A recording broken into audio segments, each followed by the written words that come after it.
Hi there, I'm Christine Dunbar from speechmodification.com, and this is my Smart American Accent training. Welcome to our Word of the Day series, where I've been taking your requests for words you would like help pronouncing correctly in American English. We look at difficult words, we look at words that have accent error patterns that you might be struggling with, and how to find resources to help you with these words, pronounce them correctly, easily, and fluently integrate them into your everyday speech. Today's request was for the word things, and because this is definitely something that many people have struggle with and have errors with, I also want to talk about the words thin, thing, and think, as well as things and thinks. And let's talk about what those what the sounds in these words are and what the error patterns you might have could be. So looking at these words, I often use these as examples for how to teach the differences between the N, and the NG sounds, And for many people, you may interchange these sounds. You may have a tendency to do an N sound when you should be doing an NG sound. And you may also be accidentally adding an extra sound on your NG sound. So we'll talk about those patterns in the context of these words. So in the word thin, the end sound is an N, and you can see the symbol in the dictionary is just like an N as well. And so all of these words have the voiceless TH and the lax vowel I. If you need help with those sounds, check out my vowels playlist for my videos for the I vowel, that lax front vowel, and the TH playlist to help you with TH. But what I want to look at and focus on is the ends of these words, because this is where the problem typically lies. So watch out that you're using a continuing TH sound, tongue between the teeth, and the correct vowel. And then for the word thin, your tongue should close and seal off the air behind your teeth, thin. If you have trouble with that, you probably should try doing ends at the start of words. For example, try night or no. You can feel where your tongue seals, and then you have to try going from the vowel into that end. So in, thin. And what might happen is that your tongue might be going too far back. So especially Mandarin speakers and some others may have a tendency to say it more like thing or thing, where the tongue is sealing too far back instead of behind the teeth, thin. Then let's skip ahead. So this one is straightforward with the N. Let's skip ahead to the word think. So most of you probably pronounce the word think correctly. And what you may not realize is that the word think does not have an N sound and a K sound. Rather, it has an NG sound and a K sound. So it's really like thing. And so this is useful because if you have an error on the word thing, which is where you might have your error, if you start with the word think, I can feel that my tongue is lifting up in the back. So I'm not saying thin, an N, and then lifting in the back for the K. I'm lifting my tongue into the think. It's just hard to make this NG sound, this sound by itself if you're not used to thinking about that and realizing that it's there. So what happens is my tongue lifts in the back, think, and then it drops down to make the K sound.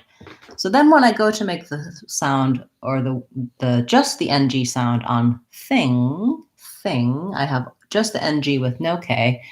Two things might happen. One, your tongue might come forward and your thing sounds more like thin, or you might release the tongue before you stop your voice and it sounds like thing.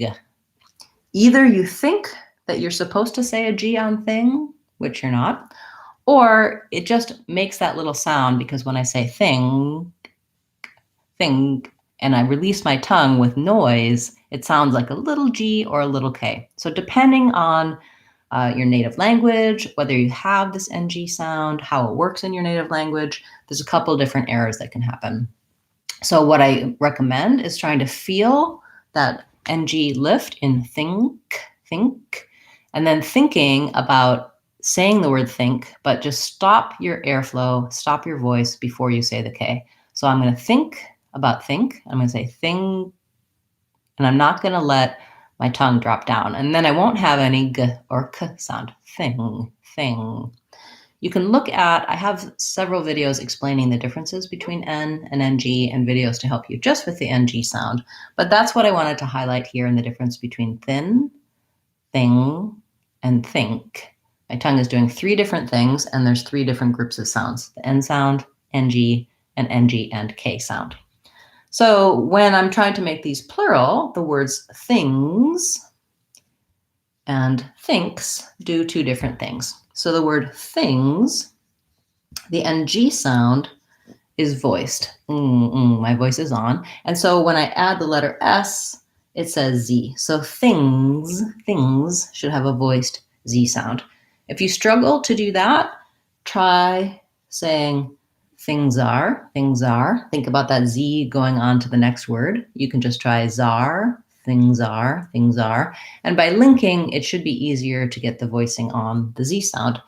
Versus thinks, this K sound, k, doesn't have any voicing. And so my letter S says the sound S, x. And so for thinks, I say an S sound. He thinks it's good. Usually you won't have too much trouble making that into an S, but what might happen in thinks is that maybe the S sound might drop off, or one of the other sounds in the cluster might drop off. Once I can say these words by themselves, I want to try to use them in some short phrases and sentences to build my comfort and fluency with saying them accurately as I'm speaking. So let's just try a few examples. The dog was very thin. I can't think of a single thing to say. These things are very difficult to deal with. I think that was not very many sentences.